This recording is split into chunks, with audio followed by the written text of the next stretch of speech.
प्रधानमंत्री बन पाएंगे क्या? नहीं बन पाएंगे। और समाजवादी पार्टी वाले लोग तो एक कहावत है, न 3 में न 13 में। क्या कहावत है? न 3 में न 13 में। अखिलेश यादव जी जब मुख्यमंत्री नहीं बन पाए तो प्रधानमंत्री कहां तक बन पाएंगे? जो आदमी मुख्यमंत्री नहीं बन पाया न 17 में न 22 में, जो आदमी लगातार समाजवादी पार्टी का झंडा उसने उठाया है, तब से समाजवादी पार्टी कैसे जा रही है? ऐसे जा रही है। 12 में झंडा उठाया अखिलेश यादव जी ने, 14 में क्या हाल रहा, 17 में क्या हाल रहा, 19 में क्या हाल रहा, 22 में क्या हाल रहा, अरे 23 के निकाय चुनाव में क्या हाल रहा, ये भूल गए क्या समाजवादी पार्टी वाले?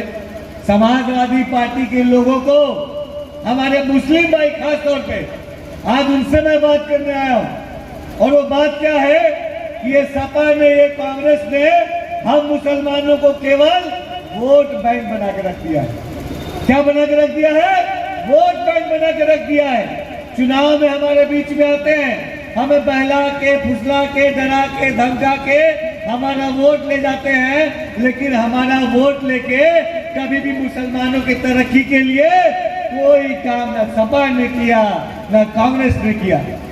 सपा और कांग्रेस ने केवल एक काम किया है मुसलमानों के साथ। सपा और हमारे कांग्रेस ने केवल और केवल हम मुसलमानों के पीठ पे खंजर भोंकने का काम किया है। हमारा वोट लिया, हमारा वोट लेके वो सत्ता में आए, मुसलमानों की वोट की ताकत से 12 में मुख्यमंत्री बने। हम मुसलमानों की वोट की ताकत से 2004 में कांग्रेस प्रधानमंत्री बन गई। लेकिन जब हम मुसलमानों ने कहा कि कांग्रेस वालों तुम तो प्रधानमंत्री बन गए, हमारे नौजवानों के रोजगार के लिए कोई काम करो। हमने कहा कांग्रेस वालों तुम तो प्रधानमंत्री बन गए 2004 में, हमारे मुस्लिम नौजवानों के पढ़ाई के लिए कुछ काम करो। हमने क्या कहा? कांग्रेस वालों तुम तो प्रधानमंत्री बन गए, हमारी मुस्लिम बहनों के लिए कोई काम करो। तो उस कांग्रेस पार्टी ने 2004 में हमसे हमारा वोट लेके हमारा मुंह फेर लेने का काम किया। हमारे बताइए, हमारा वोट लेके हम प्रधानमंत्री बनते हैं, और प्रधानमंत्री बनने के बाद जिस तरीके से दूध में से मक्खी निकाल के फेंक दी जाती है, उसी तरीके से इस कांग्रेस वालों ने हम मुसलमानों को सत्ता से बाहर बैठा दिया, हमें मरहूम रखा। हमें जो योजनाओं का लाभ मिलना चाहिए था वो नहीं दिया, हमें जो तालीम मिलनी चाहिए थी वो नहीं दी, हमें जो रोजगार मिलना चाहिए था वो नहीं दिया। हम जिस तरह आगे बढ़ने चाहिए थे उस तरीके से कांग्रेस पार्टी ने नहीं बढ़ने दी। फिर एक दूसरी पार्टी आती है समाजवादी पार्टी। 2012 में हम मुसलमान भर भर के उनको वोट देते हैं और उनको मुख्यमंत्री बना देते हैं। समाजवादी पार्टी के लोगों को मुख्यमंत्री बना देते हैं, और फिर कांग्रेस से धोखा खाए हुए हम मुसलमान बड़ी उम्मीद से समाजवादी पार्टी की ओर देखते हैं और कहते हैं भाई हमारी वोट की ताकत से तुम उत्तर प्रदेश में आए, उत्तर प्रदेश हमारे देश का सबसे बड़ा सूबा, उस उत्तर प्रदेश का हमने तुम्हें मुख्यमंत्री बना दिया। ऐसा पावा लो, हमारे नौजवानों की तालीम के लिए कोई काम कर दो। हमारे सपा वालों, हमारे नौजवानों के रोजगार के लिए कोई काम कर दो। लेकिन उस सपा ने हमारे वोट के बदले हमें क्या दिया? 2012 से लेकर 17 तक 500 से अधिक दंगे इस उत्तर प्रदेश में हुए, इस समाजवादी पार्टी के शासनकाल में हुए। और उस दंगों में कौन झुलसा? उस दंगों की आग में उत्तर प्रदेश का आम मुसलमान झुलसा। क्या भूल गए हो क्या मुसलमानों? क्या याद नहीं है कि 2012 से लेकर 17 तक हम मुसलमानों को दंगे की आग में इसी समाजवादी पार्टी ने झोंका था। हम मुसलमानों को बेघर करने का काम इसी समाजवादी पार्टी ने किया था। हम मुसलमानों को अपने घरों से महरूम करने का काम इसी समाजवादी पार्टी ने 2012 से लेकर 17 तक किया था। हम मुसलमान नहीं भूले। हमारे मदरसों की बेहतरी के लिए बात आई तो समाजवादी पार्टी ने कुछ नहीं किया। हमारे अल्पसंख्यक बहुल क्षेत्रों के डेवलपमेंट की बात आई, इस समाजवादी पार्टी ने कुछ नहीं किया। हमारे मुस्लिम महिलाओं को समाज के मुख्य धारा से जोड़ने की बात आती है, तब भी ये समाजवादी पार्टी हमारे लिए कुछ नहीं करती। तो जिस कांग्रेस और समाजवादी पार्टी ने हमें हर बार केवल धोखा दिया, तो क्या 2024 में हम मुसलमान उस पर एतबार करेंगे क्या? नहीं करेंगे। आज तो हम मुसलमानों के पास मोदी जी जैसा नेता है तो जिसने 2014 में एक नारा दिया था, सबका साथ सबका विकास, और 2014 से लेकर 2024 हो गया। बीते 10 सालों में प्रधानमंत्री नरेंद्र मोदी जी ने सबसे ज्यादा अगर सरकारी योजनाओं में किसी को लाभ पहुंचाया है तो हम मुसलमानों को पहुंचाया। मुसलमानों की आबादी कितनी? 19%। उत्तर प्रदेश में मुसलमानों की आबादी 19% है, लेकिन उत्तर प्रदेश में मुसलमानों को सरकारी योजनाओं में 40% की हिस्सेदारी मिल रही है।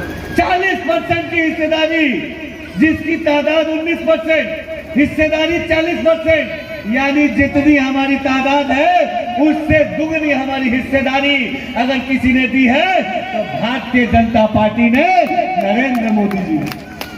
अरे हम मुसलमान क्या भूलेंगे क्या कि हम मुसलमानों के सर पे जब छत नहीं थी, हम मुसलमानों के पास जब मकान नहीं था, तब प्रधानमंत्री आवास एक स्कीम मोदी जी लाते हैं और 100 में से 38 मकान मुसलमानों को मिलते हैं। कोरोना काल में जब हम मुसलमान परेशान थे तो निःशुल्क राशन योजना मोदी जी लाते हैं और 100 में से 40 मुसलमानों को बिना पैसे का राशन मिलता है। हम मुसलमान जब बीमार हुए तो आयुष्मान कार्ड योजना मोदी जी लाते हैं और 100 में से 32 आयुष्मान कार्ड हम मुसलमानों को देने का काम नरेंद्र मोदी जी ने किया। तो एक तरफ वो सपा और कांग्रेस है जो सालों साल हमें गुमराह करती आई है, और दूसरी तरफ मोदी जी हैं जो कहते हैं नहीं, धरातल पे हम मुसलमानों की तरक्की के लिए काम भी करते हैं। हमारे लल्लू सिंह जी हैं, इतने अच्छे प्रत्याशी, इतने शांत प्रत्याशी, इतने बढ़िया प्रत्याशी अयोध्या को मिलेगा क्या? एक ऐसा नेता जिसके घर जब भी जाओ आपके लिए अवेलेबल है, आपके लिए उपलब्ध है, और आपकी जो भी समस्या है पूरे ईमानदारी से उस समस्या को दूर करने का काम हमारे लल्लू सिंह जी करते हैं। लल्लू सिंह जी ने 2014 से लेके आज 2024 हो गया, हमारे अयोध्या के मुसलमानों के लिए पूरी ईमानदारी से काम किया है, पूरी ईमानदारी से काम किया है लल्लू सिंह जी ने और मोदी जी ने हम मुसलमानों के लिए। तो हम मुसलमानों का भी ये कर्ज उतारने का वक्त, ये कर्ज उतारने का वक्त है। मुसलमानों, जिसने हमारी बेहतरी के लिए काम किया है, जिसने हमारे सर पे छत दिया है, जिसने हमें राशन दिया है, जिसने हमें इलाज के लिए आयुष्मान कार्ड दिया है, हम मुसलमान भी उसके साथ डट के खड़े हो, ताकि आने वाले दिनों में ये दानिश आजाद अंसारी जो आपके कौम का बेटा है, जो आपके कौम की बेहतरी के लिए लड़ाई लड़ रहा है, जो अपने कौम के तालीम के बेहतरी के लिए लड़ाई लड़ रहा है, इस दानिश आजाद अंसारी की आवाज में और मजबूती आए। और मैं जाके कहूं लल्लू सिंह जी से, मोदी जी से कि रुदौली के लोगों ने, अयोध्या के लोगों ने, उत्तर प्रदेश के लोगों ने, मुसलमानों ने भर भर के आपको वोट दिया है और ये तमाम मसले मुसलमानों के हैं, इसको दूर कीजिए तो इंशाअल्लाह वो काम जरूर पूरा होगा, ये काम जरूर पूरा होगा। मैं आपकी लड़ाई लड़ने के लिए ईमानदारी से तैयार हूं, लेकिन हमें 20 तारीख को बैठना नहीं है। कोई भी बरगलाने आए तो उससे एक सवाल पूछिए कि सपा वाले हमसे वोट मांगने आए हो, अखिलेश यादव जी प्रधानमंत्री बन रहे हैं क्या? तो देखिए उल्टा पाव भाग जाएगा।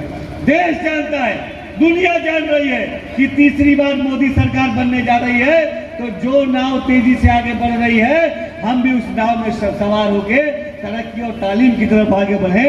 यही गुजारिश करने आज आपके बीच में आए थे। नमाज का वक्त हो गया है, आप सब ने इतना प्यार दिया, मुझे पूरा यकीन है कि आने वाले 20 तारीख को इस रुदौली में, इस अयोध्या में और उत्तर प्रदेश के हर मुस्लिम बूथ पे बढ़ चढ़ के मुसलमान अपना वोट भारतीय जनता पार्टी को देगा और समाजवादी पार्टी और कांग्रेस पार्टी को बताएगा कि अब ये मुसलमान ये वोट बैंक की तरह इस्तेमाल नहीं होने वाला। आप सबका बहुत बहुत शुक्रिया। अस्सलाम वालेकुम। स्वस्थ रहने के लिए इस्तेमाल करें अयोध्या धाम का श्री राम नाम स्पेशल निरोगी चूर्ण और बुकनू।